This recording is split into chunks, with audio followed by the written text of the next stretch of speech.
Hey there, I'm Joe Kerins, also known as Joe the College Pro. I'm the most credentialed college financial planner in the country. And today I'm going to show you how one mistake on your FAFSA or CSS profile can cost you. Are you ready for this? Over $100,000. I'll walk you through 5 of the most common mistakes that families make when applying for financial aid. I'll use a real world case of a fictional family, but with real numbers, so that you can see exactly how devastating these mistakes can really be. Stick around to the end because I'll also show you what would have happened if they had worked with a financial aid expert like myself, and how that would have saved them tens of thousands of dollars in the long run. So let's start with the basics. This is a typical upper middle class family of four, $150,000 in combined income, 2 kids, 2 years apart. They have $100,000 saved in a 529 plan, kind of split 60-40 between the older child and the younger. About $50,000 in checking and savings, 500,000 in a retirement account, and a house that's worth 600,000 with a mortgage balance of, let's just say, 350,000. Now, when filled out correctly, this family will have a student aid index from that FAFSA at about $39,000, and the institutional formula with the CSS profile just over 43. Now, it's a solid starting point, but let's look at what happens if they were to make a mistake. So, pretty common mistake that I see is listing retirement assets. So, if this family accidentally lists their $500,000 retirement as an asset on the FAFSA, that is a big no no because the result, their student aid index could jump up to $67,000 and the CSS profile over 71. That is $28,000 more per year that colleges think they can afford. Over 4 years, that's $112,000 per child. Now, what they should have done is never report retirement assets to begin with. The FAFSA does not ask for it, and the CSS profile will specifically ask for retirement balances. But the form will not stop you from making that mistake. Now, mistake number 2 that I see a lot is listing the 529 as a student asset. Now, typically a 529 plan is owned by the parents, but they list it as a student asset in this mistake.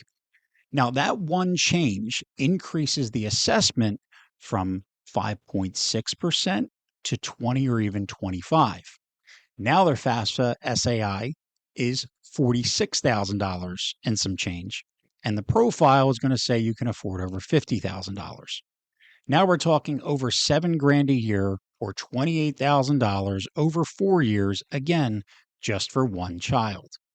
Now, what they should have done is listed the 529 plan as a parental asset if they own them. Ownership matters a lot, but don't make the mistake of assuming you know the right answer to that question. Now, the third mistake that I typically see is when families don't know how the financial aid system works and maybe they sell some stocks at the wrong time. So, as an example, for this family, let's just say that they sold $50,000 that they had in mutual funds and stocks, and they wanted to shift that to the 529. But they did it when their oldest child was a sophomore. Yeah. Now the student aid index is closer to $60,000 a year, and the CSS profile would say over 62. That's $19,000 more that they think they could afford per year per child for college.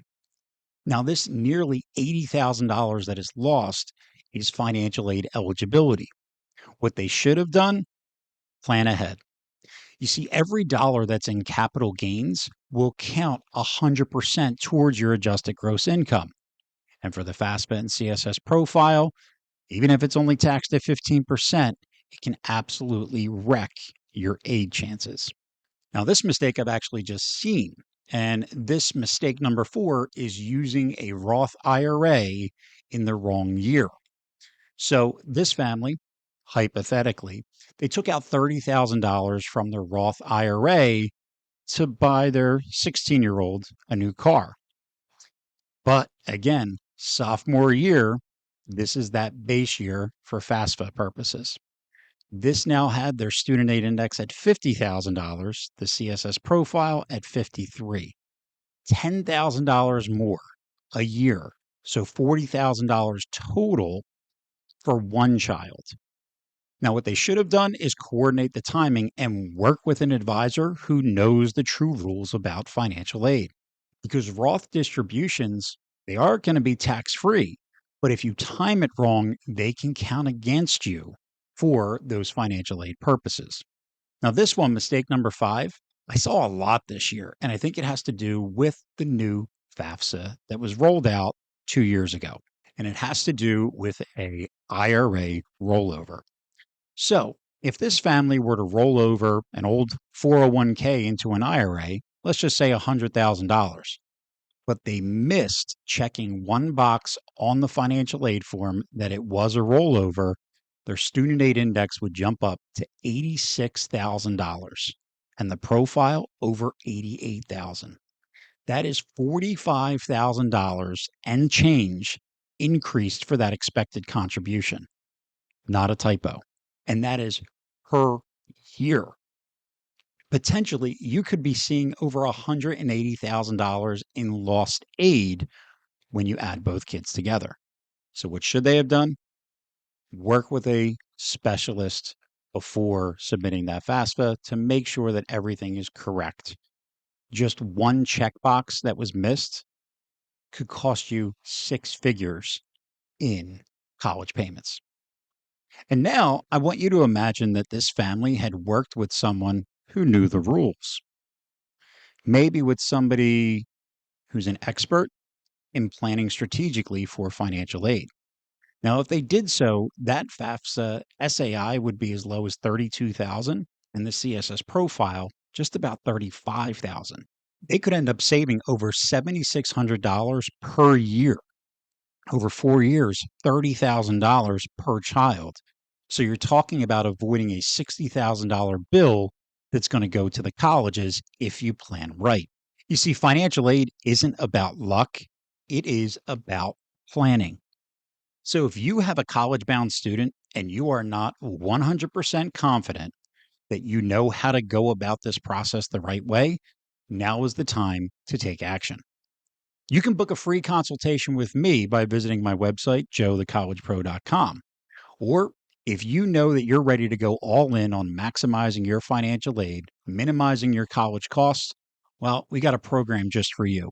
And you can grab this program that's called the Smart Start for just $9.95. And that $9.95 is going to include a lot. I'll work with you personally to talk to you about asset positioning, financial aid forms.